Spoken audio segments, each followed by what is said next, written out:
Gentlelady yields back. The gentleman from Arkansas, Chairman Hill, is now recognized for 5 minutes. Thank you, Chairman. And again, Acting Inspector General, thank you for being with us today. As I noted in my opening comments, the Metropolitan Housing Allowance in Little Rock has faced significant financial mismanagement, failing property conditions, and leadership instability for years. As Chairman, ensuring HUD works for the American people and not against the American people is a priority for me. HUD has been long aware of the mismanagement at the Metropolitan Housing Authority, and yet issues persist. How, in your view, should HUD engage with troubled public housing authorities like the one in my district? Thank you for the question. Oversight of troubled housing authorities is a very challenging endeavor, and the best answer to your question is engaging with housing authorities before they become troubled. When housing authorities become substandard, really working with them closely to avoid a scenario where they get into a troubled status, because it's very hard to get out of it once you're in it. Yeah. And so, in other words, trying to be proactive at the local office and the regional office, in your view, should be a priority. But in your view, has that been a systemic problem at HUD? How many public housing agencies are classified as troubled by HUD? I don't have the number off the top of my head, but I don't believe it's a substantial number compared to the overall footprint of over 3,000 housing authorities.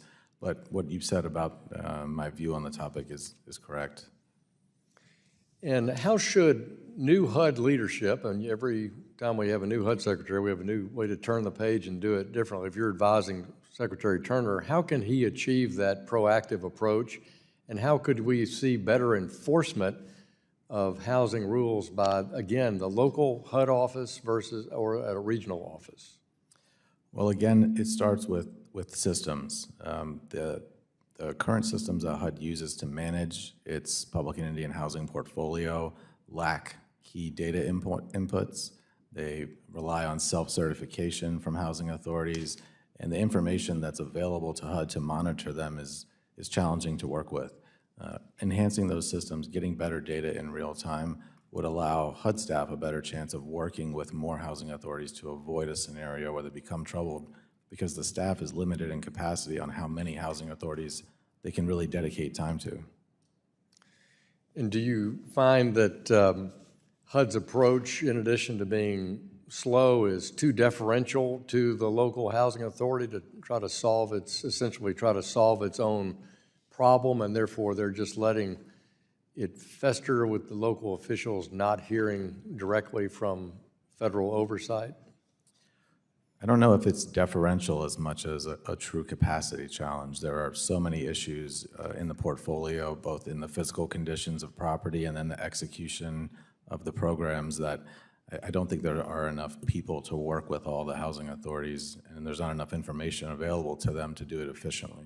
But if I told you a particular multifamily housing complex that took Section 8 vouchers, who was routinely failing local property code inspections, routinely the site of police multiple times a week pursuing criminal activity, and that the local housing authority, the local HUD office, consistently let that owner have access to the Section 8 voucher program, would that concern you?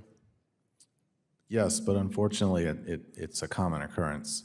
The affordable housing supply is in such a shortage that many times the HUD staff is forced to try to find alternatives that don't exist. And so sometimes the best option is to try to continue to work out of the scenario. Sometimes they work it out and sometimes they don't. Well, here it was an outrage by the local city council. Nothing was done at the Metropolitan Housing Authority. Nothing was done at HUD. Nothing was done at the Fort Worth Regional Office. And finally, the state attorney general had to take action and bring criminal charges against the landowner in this case, and there was an $11 million judgment. I think that's a situation run amok. I think all this could have been stopped by just the most basic oversight with bad systems or not. So we look forward to working with you on how to improve accountability at HUD. I thank the chairman and I yield back.